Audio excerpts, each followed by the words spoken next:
Welcome, everyone. I want to thank you so much for coming along to well, I guess it's a rescheduled Real Schools webinar for June 2018. Almost had a moment there where I forgot what month it was.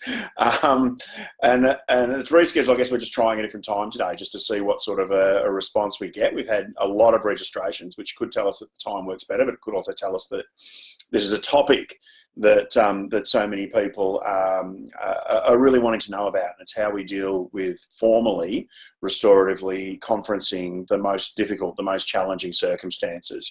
It's certainly one of my contentions that when it comes to restorative conferencing, that perhaps schools jump too quickly to conferencing restoratively. Where this fits in the whole of the restorative framework is at the very formal end of a continuum. So the continuum runs from informal to formal, and we talk about often 5 different stations that run from the informal, which is our effective statements, through to our effective interactions, small impromptu conferences, then how we do restorative circles, and then right at the pointy end when things are formal, can we have a way of being able to tackle things when the harm is at its highest? At the formal end, where we want to get formal is when harm is high. And they're things that are often as a result of incredibly serious incidents, and sometimes they're as a result of circumstances that have been serious for a really long time. So there's been repeated, I guess, doses of small amounts of harm, and what we would like to do is to nip that in the bud, because that harm has become cumulative for the people who've been affected by it. In my time as an assistant principal and as a school leader, and I spent probably 10 years in either, and as an assistant principal or principal in some pretty tricky locations around Australia where some of the behaviours could become serious, could become really harmful over time. In that 10-year period, my estimation on looking back in preparation for today is that I think I ran about 18. I think I ran about 18 formal conferences along the trip.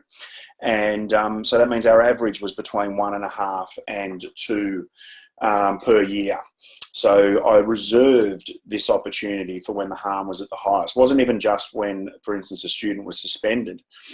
We would do a restorative conference of a restorative meeting of some type every time a student may have been suspended, either internally or externally in our school. And but it wasn't a big formal conference. We just, the decision to make to run a conference was always about what the height and the size of the harm was.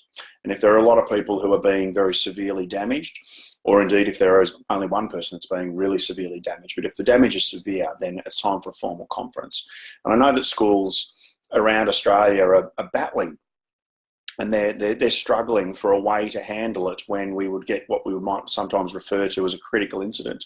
And so I hope that that today can serve as a tool for you, and a way that you may, in a replicable kind of way, be able to tackle critical, harmful and serious incidents in your school when they do come along.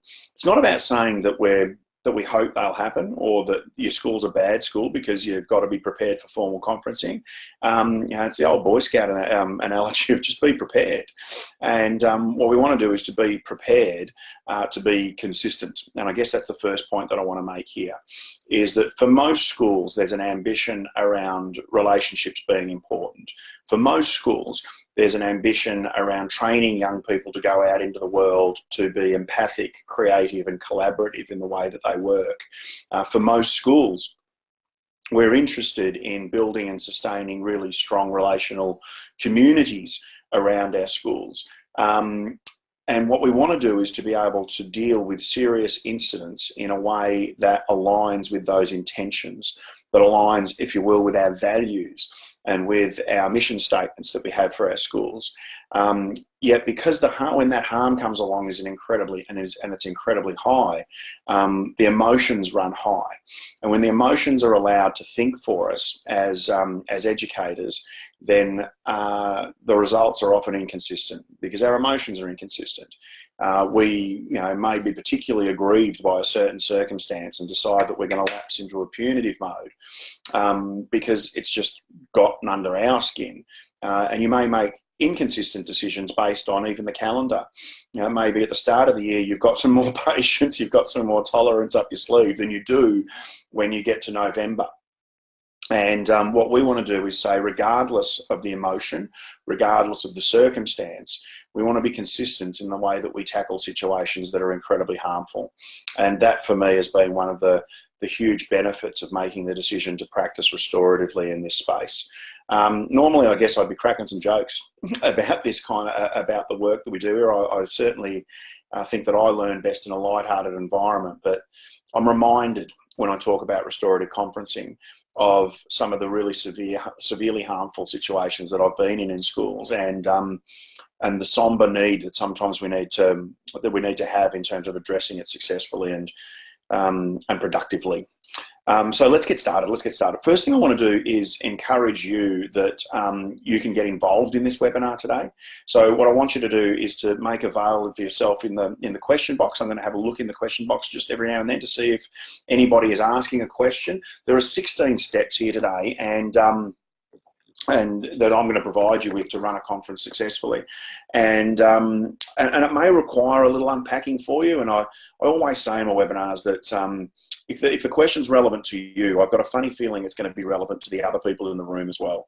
So if you would, and you've got a question, please make sure that you'll pop it in that question box, even if it's a technical one. If you're struggling to access the webinar from a technological point of view today, we have the wonderful Chris, our business manager, in the background today, who's a whiz on this stuff, and she'll help you get you back online if you're having any issues there. You can also put your hand up. So if you want to put your hand up, I'll keep an eye on my attendee list in my control panel. And so if anybody does put their hand up, I've got the facility to be able to unmute you, and to be able to have you make a contribution verbally to the webinar as well, if you think that can be of benefit, again, not only to you, but to everybody else. Now, usually the last thing I do here at the end of a webinar today is at the end of the webinar, what I usually do is encourage people to download the handout of the slide deck. And I may even encourage you today to just let you know that that's available now. What I don't want you to feel that you need to do, because I'm going to move so quickly through all these 16 steps today, is what I don't want you to feel the need to do is to have to take notes and to, furiously get this down. One, we're recording the webinar today, and you're going to get a copy of that recording sent directly to you. And two, I guess I want you to know that those handouts are there as a resource for you if you would like to tackle that situation later on as well. So what I'd really like to encourage you to do is to sit back and relax. And first of all, I guess what I'd like to encourage you to do is to step into the webinar a little bit by just telling me a little bit about how you arrive at the webinar. So you can see on the screen here at the moment the opportunity for you to tell me what role you're in. It's really useful for me to know whether you're here today in a school leadership or a teaching role, or whether you're an aspiring leader. So I just want to give you a moment here, if I can, to try and get that vote up. My preference is always to get it above 80% if I can, to get a bit of an idea of who's in the room. And we've managed to clock over 80% there. So what I might do is close that poll. Some interesting results there. I'll share them with you.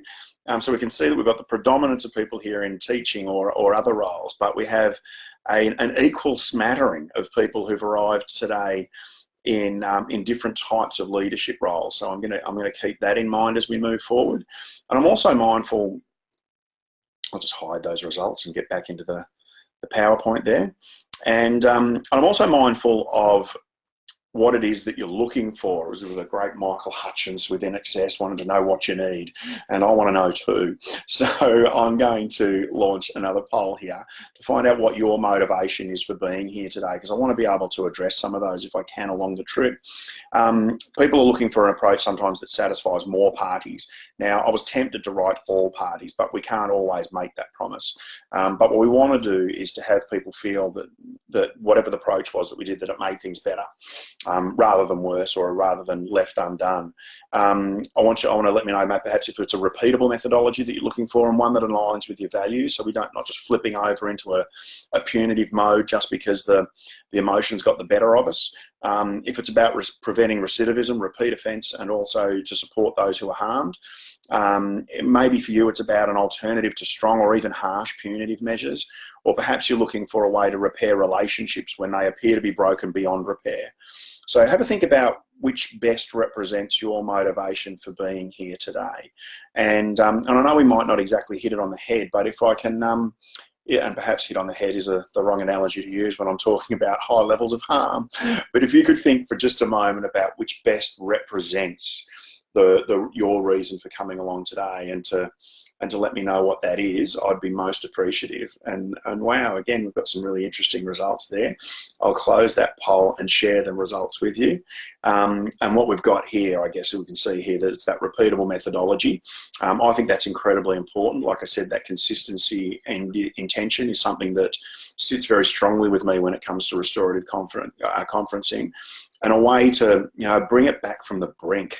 You know, when relationships appear to be, you know, horribly broken, how it is that we could actually start to get some positive trajectory, and that can be achieved through a formal conference. It isn't always, but it's certainly been my experience that that some relationships have come back from incredibly bad, dark places, and back into the light, if you will, where people have, in the long term, been able to not only coexist, but to actually learn to like each other, which can be an aspiration that doesn't seem realistic in a lot of circumstances.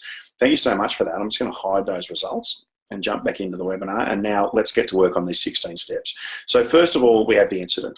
Something happens, and like I said, it can be a circumstance where there's been one incident. A lot of schools will defer to incidents of violence when this comes along as an indicator that, okay, this is worth us sitting down and having a proper conference around. And like I said, sometimes it's not that one event happens, but that there has been a history of smaller events that have contributed to a high level of harm in the end. I know that I've run conferences before for bullying type situations that have been manifesting over a period sometimes of as much as 2 years. And then I've been brought into the school to do a little work with them about how we might take that forward from that point of view. So the incident occurs is our first step, and we're clear as much as possible about what has happened there. There is always an imperative or a feeling, if you will, that we need to investigate any incident within an inch of its life. I don't want you to go down that path. I want you to invest long enough that you have a reasonably broad or general understanding of what's been going on. This isn't about launching educational CSI. In fact, I think that if you think about the restorative intention as being about going past, present, future, and that sits very strongly within that restorative intention, then investigating backwards for an extensive period of time is not something that sits with that intention. So what we want to do is get a reasonably solid understanding of what's happened here, but not to the level of detail that we could write a police report on it. Step 2 is think about the punitive requirement. And for me, I guess the reason I put this picture up here, it's a reminder for me as much as hopefully it is for you too. It's a reminder that when we do make a strong decision, when the harm is high, we may choose to have a punitive response. And my favourite punitive responses, if that's the right terminology, are always in terms of time. Why? Because the time allows me the opportunity to prepare adequately for the conference.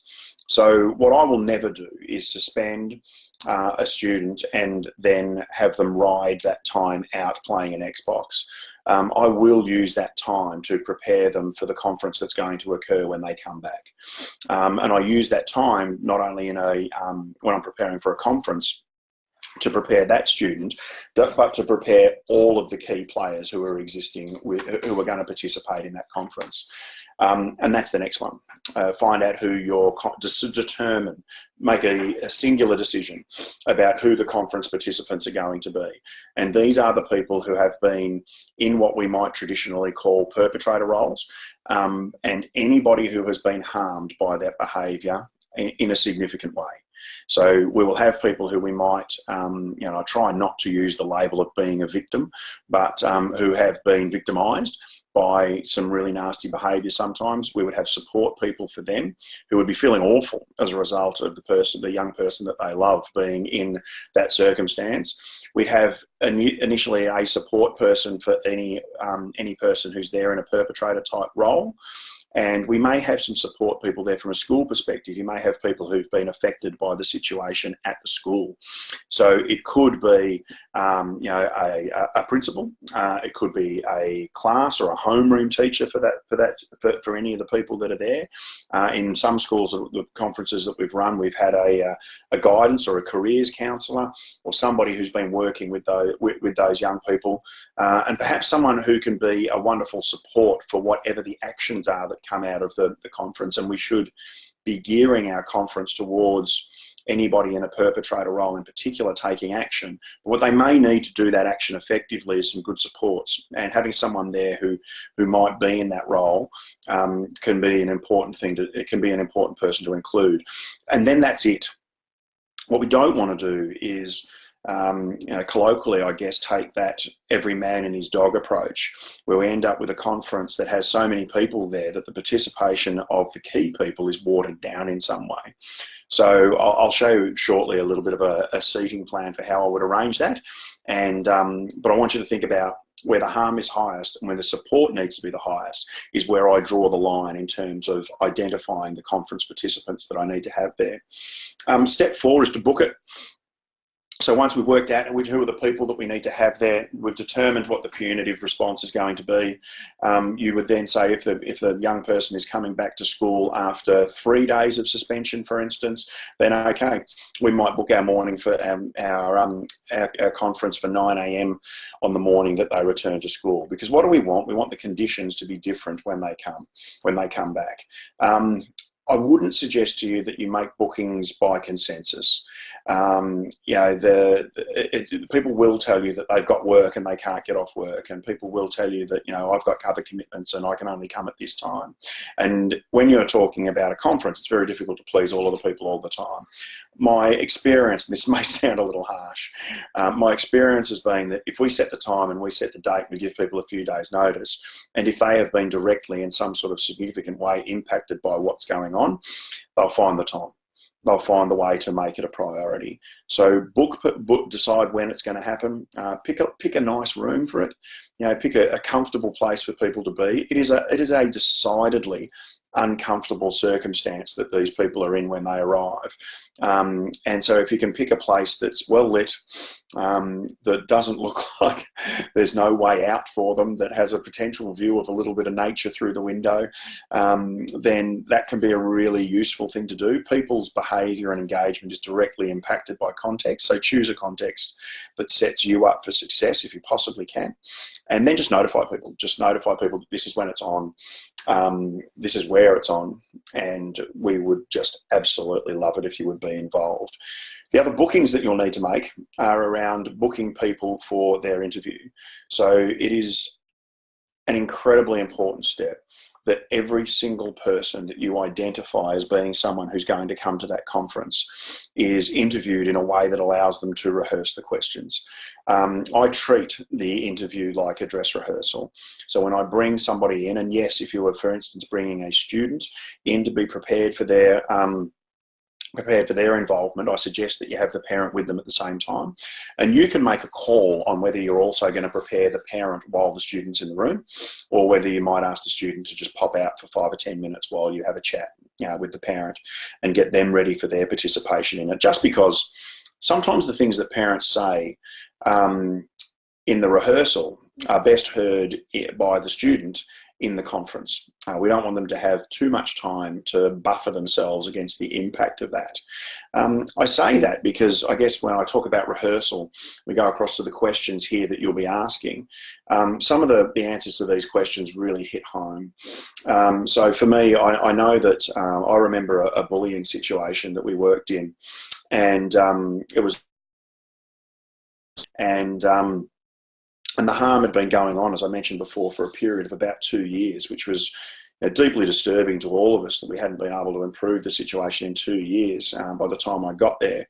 And so we agreed to have this conference. And the young fellow that would be in what we would call the perpetrator role was asked, who do you think's been affected, and in what way? And he said that he thought his mum was affected, and which was true. And I said, in what way has mum been affected? How's this making her feel? And he said, oh, she's angry. When the school gets makes the call that I've been up to stuff, she gets real angry. But he was reasonably comfortable with the notion that mum had been angry. Mum had been angry with him for a long time, and he'd learned how to deal with that. When we got to those other questions, you can see there for those who've been harmed, and we asked mum in the conference, what's been the hardest thing for you? Mum sat there and she said, you know what, the hardest thing for me is that I don't remember the last time I slept through the night. She said, I lie awake at night worrying about what's going to happen to my boy because he's 16 now, and he's in my care at the moment, and I can kind of shield him just a little bit from the real benefit, the real consequences of this behaviour. But I am petrified about where he's going to end up in 2 years' time. I spend so much time worrying about him that I'm not spending time on his sister, who's starting to demonstrate some behaviours to get attention that we don't want to demonstrating. And to be honest, it's really affecting my relationship with his dad as well. And if I'm really honest, that was the hardest thing for me. She goes, I feel like this is ripping my family apart. In that moment, wow, some powerful stuff. In that moment, I watched a young man go from sitting up reasonably vertically, pretty comfortable, with mum being angry, and I watched his chin go to his chest. I watched his elbows go to his knees, and I watched his back hunch as he almost curled himself into a ball. And the emotion that he was experiencing at that time was undoubtedly a feeling of shame, a feeling of guilt, a little bit of humiliation. But he was experiencing it in an environment that was about to compel him to take action, not to stay in that shame, not to stay in that awful feeling, but to take action so that he could get himself out of it. And until he understood what the genuine harm of his behaviour was on his own mum, while he was nice and comfortable with his mum being angry, but not feeling that her family was crumbling around her, not feeling that she was a failure for that, and not feeling that, I guess for him, that he was a component within that. That was what compelled action for him. And that means that when we do get to the questions, what I want you to understand, and this is where I can be a little contradictory sometimes, is that I'm often telling people that when it comes to the restorative questions that they're not a script, that they're a guide.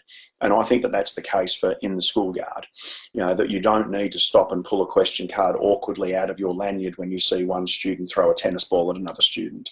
I think all you really need to do is go past, present, future as quickly as you can. But when it comes to conferencing, when the harm's high, people need to know what the questions are that they're going to be asked. So on my previous slide, I mentioned rehearsal as part of the interview, and I was very determined that in any preparation for a conference, what I would do is hand these questions to every single participant, allow them the chance to read those questions and to know that they are the exact questions that I'm going to ask them in the conference. I would also let them know exactly when I will be asking them those questions. We'll talk to that in just a moment. And I would go, you know what, do you want to have a little bit of a practice run? And they go, oh, what do you mean? I said, look, why don't we allow you the chance to just think it through now on the spot so that you feel a little bit more prepared when we get there? And most people take that offer.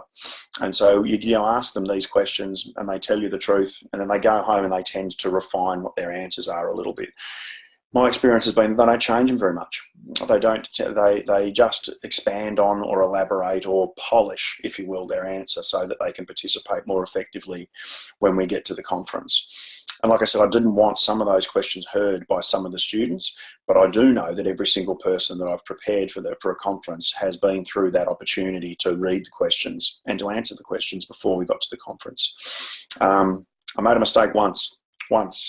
One conference I ran, we had a father of a harmed young man coming back from overseas, and I had a brief Skype meeting as he was about to get on a plane from Thailand to return to Australia for the conference, and Skype wasn't working particularly well, and he said, look, I get the hang of it, I get it, it's all right, don't worry about it, I'll see you at the meeting. And that was the one time that I got myself in a situation where I came close to aborting supporting the conference. And it was because I hadn't adequately prepared this gentleman to be able to participate in the same way that I had adequately prepared every single other person. The preparation and the use of these questions and sticking to them as a script is incredibly important when it comes to formal conferencing. Okay, next step. How do you set the room up? So we've got, for instance, I've come up with a fictitious circumstance here where we might have one person who's very harmed, and we might have three people who we would consider as perpetrators. So it might be a bullying situation. We've got three kids picking on one person, and but there's one person in this scenario who's doing most of the harm. There's a ringleader, if you will, in this circumstance. How do I set up the room? The first thing I do is I think about where are my hot spots. I have that little explosive symbol there to signify to me that that's where the potential for the explosion could be. And so if you look there, the most significantly harmed person, or the victim, if you want to place them that way, would be sitting in seat 2. I'm in seat 1 as the facilitator of this conference. And then on the other side of me in seat 12, I've got the key perpetrator. And in seat 11, the support person, usually a parent, for that key perpetrator. Not always a parent, though. I've had everybody from a grandparent through to an older sister, or a family friend come along in that role. But my default is to see if there's a parent who's prepared to come along, or a carer who's prepared to come along in that role. Why do I place myself in the middle of the line of fire? I view myself as a fire break here. If I put them opposite each other and they're staring each other down, the eye contact increases the intimidation. And so what I do is place myself in a position where I can act as a buffer.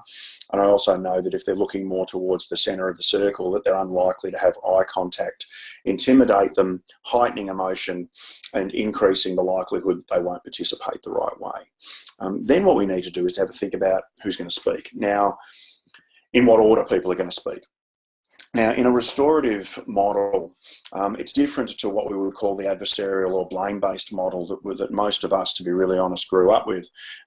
It's different in that in the old model, we would go to the person harmed or go to the victim, hear their tale of woe, and then make decisions about what needs to be doled out. Now, if we do go to a perpetrator and ask for their side of the story, it's usually too late, because they've not they're not going to engage in the situation once they know that we've already heard from the victim. So in the restorative model, we're determined to go to the perpetrator first. Not because we're going to believe every word they say, although they have been prepared and they know the serious nature of the conversation that we're about to have, but because we want them engaged, we want them involved. And perpetrators will always engage to a higher level if we ask them to tell their side of the story first. So the first person to speak is going to be our key perpetrator. The second person is going to be what we might refer to as being a second or secondary perpetrator, and then any other perpetrators will be the ones who speak next. And we're going to ask them those questions on the first side of the restorative question card, which is, what happened? What were you thinking at the time? What have you thought about since? Who's been affected by what happened and in what way, and what do you believe needs to happen to make it better? The one that I find they struggle with the most in that circumstance is, what do you think needs to happen to make things right again? They're a bit clueless. They know what's happened. They know who's been affected. They've had the time to think about that. But what do we do to fix it? I don't know. And that's usually because in the old punitive model that a lot of people are well conditioned for, they don't have to. They don't have to think about what to do. They just ride out a suspension or a detention, and then the whole thing's over and done with. So I often, at this point, after I've spoken to the first three, I go, thank you. I appreciate some of your ideas. I'm hoping you'll listen in, because I'm going to return to you later in the conference and see what your thoughts are on what everybody else has been suggesting needs to happen, and see if we can pick up on 2 or 3 of them to try to fix things up. After that, we go to the person who we might label as being the victim, because we need to get their story out in the open as well for all of the support people.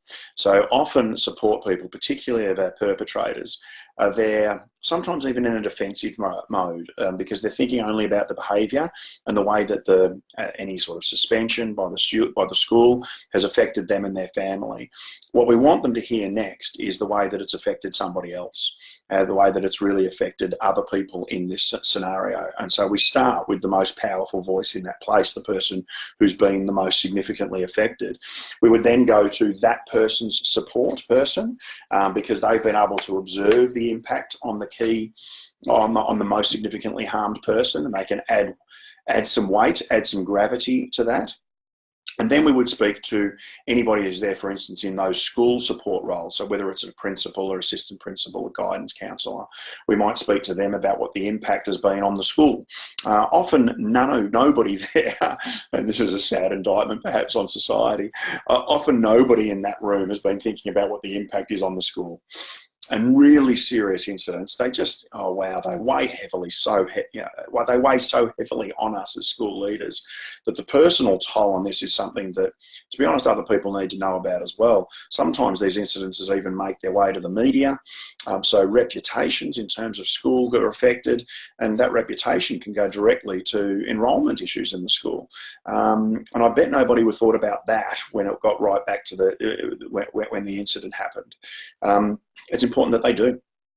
And so what we would do then is start to work our way back through the support people that exist for the people who have been perpetrators. All the way back to the last person we speak to would be the support person for our key perpetrator. And that's our order that we would stick to in terms of making sure that we run an orderly conference. So then you know what you're going to do, and you've informed every single person of both the questions that they'll be asked and the order in which they will be spoken to, so that there's no second guessing about that, and there's no need to interrupt, or there's no need for other people to wonder why a certain person was asked additional questions. They can walk into the meeting with the safety of knowing what the plan is. I'm often saying to people that anxiety of any kind is often driven by the absence of a plan.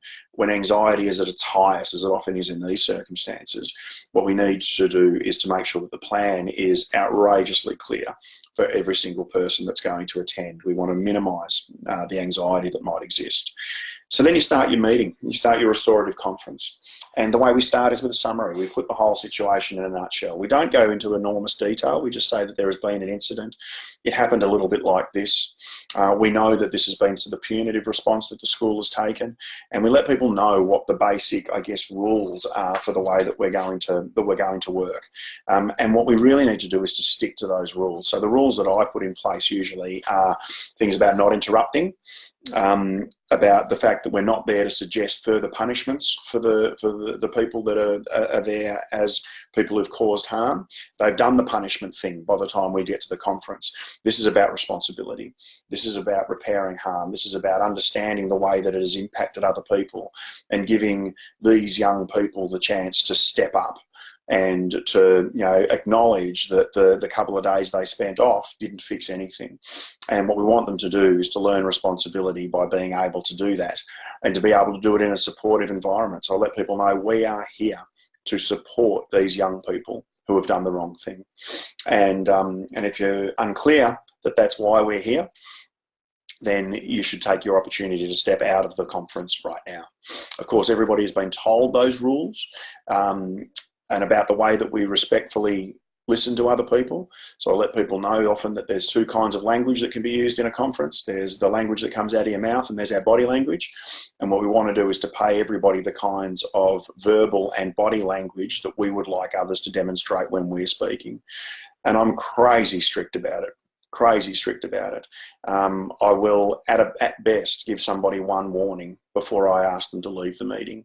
Now, if I've prepared well, it's my belief that rarely do I need to even consider somebody leaving the meeting. Usually a warning that you'll remember that your turn to speak is enough for people. And most people by this point have had a little time. What do they say about harm? That it's really important sometimes to, time heals everything, so give time. And if we give people enough time to prepare between their interview and between the actual conference, I find that most people show up not wanting to sabotage or to break my rules in those circumstances. Just want to check in. We've got a question here from Ben. What's your overall opinion of the value of suspension? Certainly not something I did lightly, Ben, but it is something I did.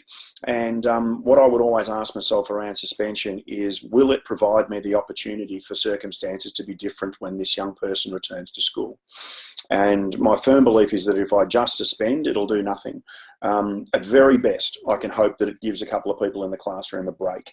But what I do know is that if I suspend alone, Ben, that when that student does return to the classroom and they've spent 3 days potentially plotting revenge, that the likelihood that the harm is going to come and back and revisit upon the people that have had the break is reasonably high. I want the circumstances to be different. And so my firm belief about using suspension, and I do believe that it's a tool that teachers and schools should have at their avail, but I do believe that if they want to do it with any sort of moral compass, that they would be doing it to prepare for the circumstances being different when they return. A formal conference can be really useful for that. I hope that answers your question, Ben. It's a ripper, and it's one that perhaps is worthy of its own webinar. I'll keep cracking on. Once I've worked through everybody, what I'll do then is return to the perpetrators. And so I'm asking them to have a look at all of the suggestions, because every single person, everybody that's been in the example I gave you a moment ago in the seating plan, there were 11 people who are going to speak. So there were 11 people who are going to suggest different actions. For me, I'm making, as a facilitator, a little, I'm keeping myself a little, some notes as I go, but I'm not writing furiously. The things that I'm writing down in the conference are the actions that people suggest. Because what I would like to do once everyone's had their turn is return to, in this instance, my 3 perpetrators and say to them, okay, we have suggestions such as 1, 2, 3, 4, 5, 6, 7, 8, 9 that have come out of this meeting. Several people have suggested this one, and some people have suggested this one. I'm wondering for the 3 of you which you believe are the ones that we need to take now. And I allow them to have some sort of say over what are the actions that are going to be taken. What are the ones that are genuinely going to undo the harm? And when they choose an action, I'll often ask them, was there a reason you chose that action? And they'll often say, oh, no, it's because this person over here said that they really felt upset about this, or that this has affected their family this way, and I feel like we need to fix that up. And so I allow some power over that back into the hands of the perpetrators, because that's where responsibility lives. It's not a case, what we want to do is to make sure that every suggestion that's made by every person is the action that we take. It starts to feel punitive again when we start to line up every single person's action as needing to be ticked off. But if we can go for the ones that have the greatest return on investment, then we can have a really positive result come out of the meeting. And that's all we're after. We're after positive result, positive action to come out of a carefully crafted restorative process. All right, a couple of steps to go. The next one is about agreements and new standards. So make it very clear that once we've made agreement about what it is that's going to be done, that we also make new standards incredibly clear for these young people. So we may, from having those school representatives in the meeting, make it clear that, should a behaviour such as this happen again in this next semester of school, that this would be our punitive response. We want that to be utterly clear to absolutely everyone. We don't want anyone going back into the school wondering what will happen if this kind of behaviour were to happen again. We need it to be crystal clear what our response is going to be, and that way we remove any fun that might be had by anybody who we might label as being a boundary tester. So we make it very clear what the agreements are, and what the failure to reach any new standards might look like after that. We then look at how can we help. How is it that we could position ourselves to make sure that the actions that are being agreed upon by the people who've caused the harm are going to happen? We actually want to set them up here for success. We want to design for success rather than failure. I often talk to a wonderful friend and colleague of mine called Dan Gregory, who used to appear on the Gruen Transfer, a very, very clever fellow. And he talks about the interesting relationship that we have with our alarm clocks. And he has his alarm on his phone, and he has 3 alarms set. Each comes with a comment. The alarm goes off at 5 o'clock, and it says time to get up and go for a run. And the next one says, no, it goes off at 5:15, and it says, no, seriously, get up and run. And the next one goes off at 5:30, and it says, fine, be fat forever.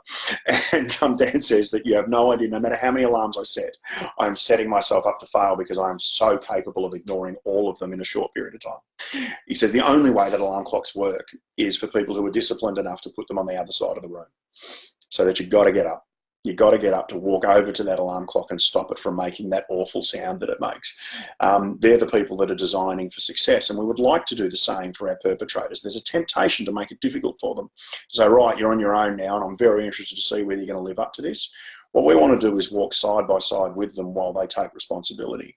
So if we need to, for instance, I've had a situation happen where some young fellows graffitied a property of an elderly gentleman next to the school, and he was utterly distraught because he'd been such a positive contributor to that school for a long period of time. And the boys agreed that what they would do at their own expense is to go and buy the paint and to spend some time going and painting that fence. And everyone was a little worried about supervision and when they were going to do it, and the guidance counsellor of the school said, oh, well, I can arrange that. And so she went and picked the boys up on a Friday afternoon after they just got home. They ducked down to Bunnings, they grabbed the paint, they bought the equipment they needed, and she took them along and supervised them while they painted the fence. Believe me, she didn't pick up a brush. It was their job, but she supported them by facilitating them to be able to get the work done that needed to be done.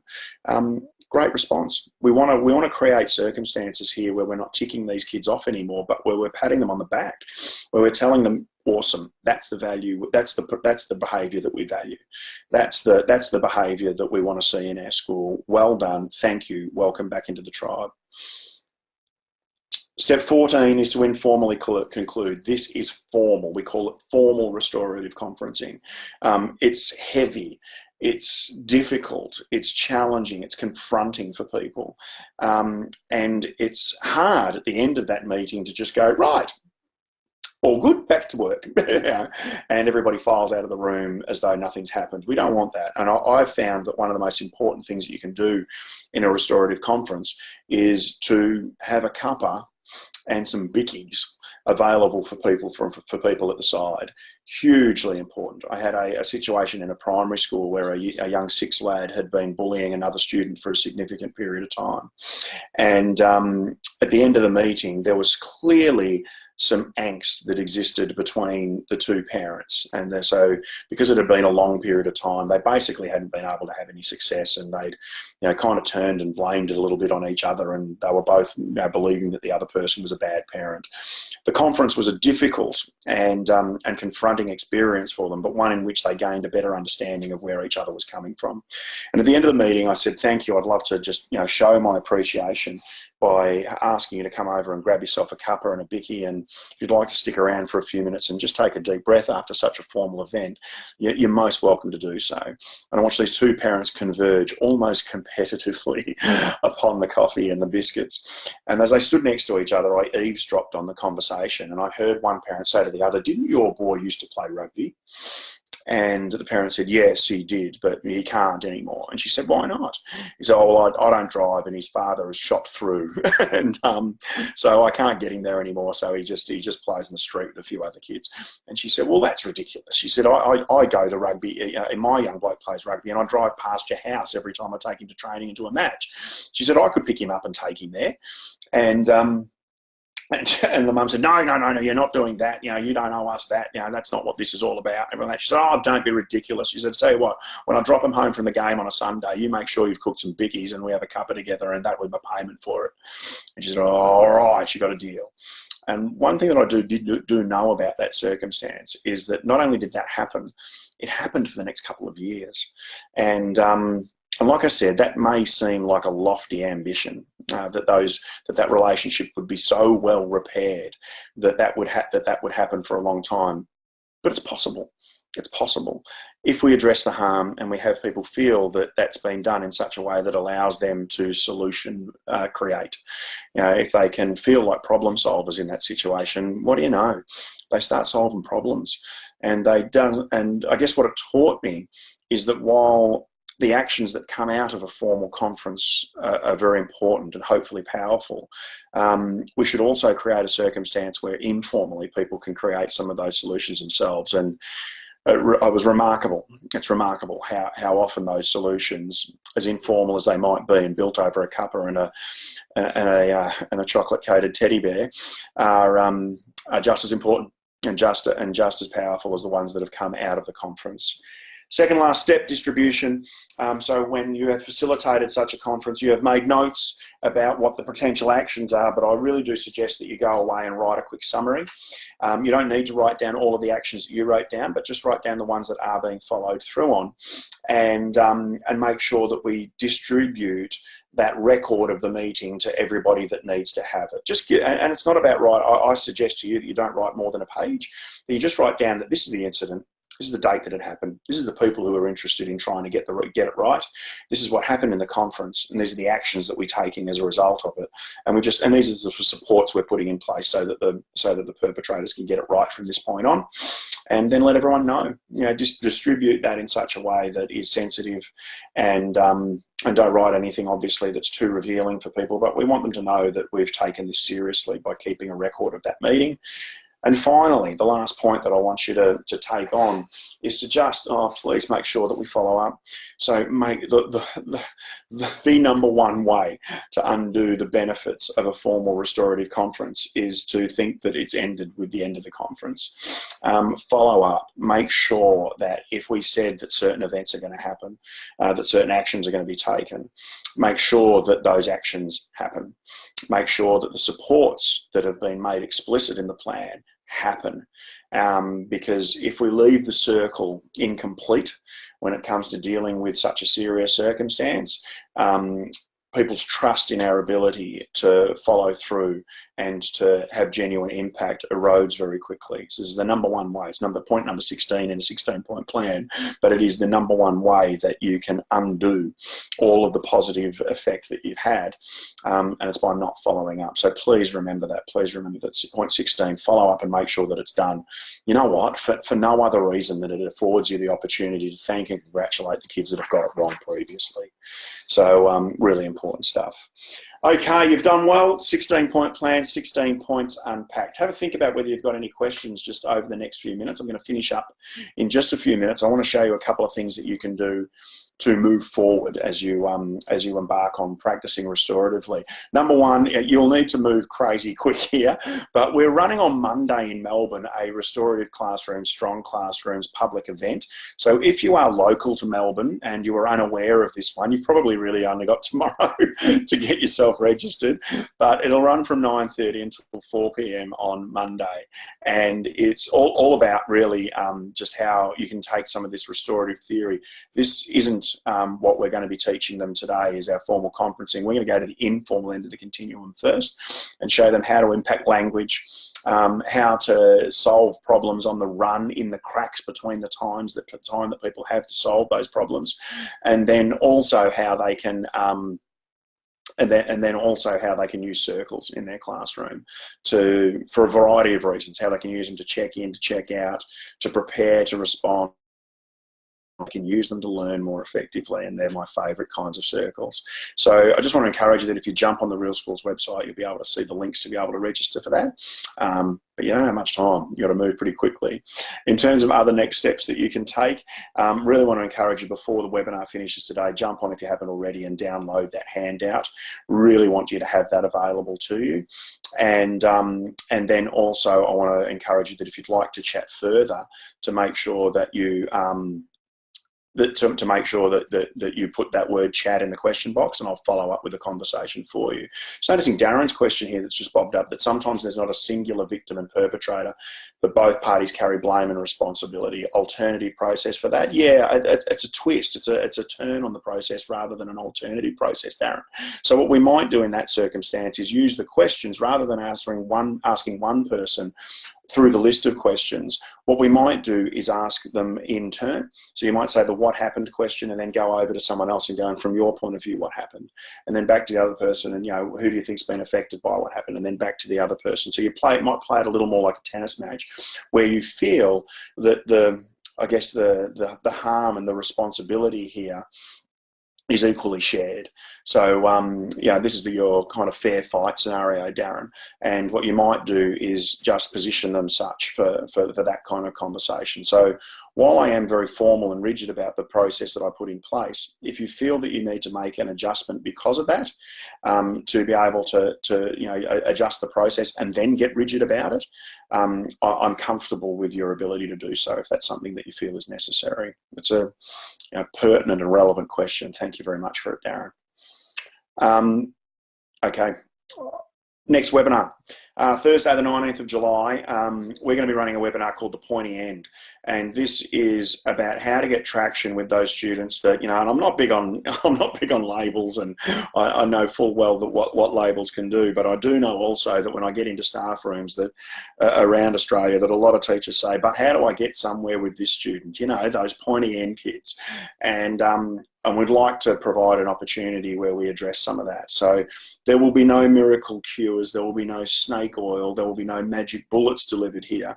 But what we will show you is what are the tried and tested methods, what are the thinking, what's the key thinking and philosophies that you need to keep in place, and we will show you some of the tools and the tips and the tricks that you can use with immediate effect to try and start to get some positive trajectory with students who we might describe as being our pointy end kids. So we're all going to get a link in the follow-up emails from today's webinar that will allow you to be able to register for that one straight away. And we hope that on the 19th of July, we're going to go back to 3:30 p.m. just for a comparison, and see. We hope to see a whole bunch of you there as well. And you're off the hook. Congratulations. Well done. You made it through all the way. If you're on the eastern seaboard of Australia, it's almost 6 o'clock. So you've done a wonderful job to hang in there and to commit your time. I want to thank you for that time. Not only now, but I want to thank you for the time that you'll need to put in if you ever do run a formal conference. Like I said, I've run 18. Approximately over a 10-year period as a school leader, and many others in my work in real schools. But for me, I haven't had one yet where even though I've put as much as 2 days into preparing for those, I haven't had one yet where I've gone, it wasn't worth it. Your time's precious, but if you can use it in such a way that you have genuine impact when the harm's the highest, then I reckon it's time well spent. Thank you for being the sort of educator that will put the time in when that comes along, and thank you for being the sort of educator that will put a little time into your capacity to do so today. Thank you to everyone. I can see lots of thank yous coming through in the question box there. Thank you, Nadia. Thank you, Ben. Really appreciate your positive feedback. If there's anything we can do, get in touch with the contact details that you can see on the screen. Enjoy the rest of term 2. I think for most people around the country, you've got a little end of semester break coming up, and I hope it's one that allows you sufficient R&R to hit semester 2 full steam ahead. Have a good one, everyone. I'll talk to you soon.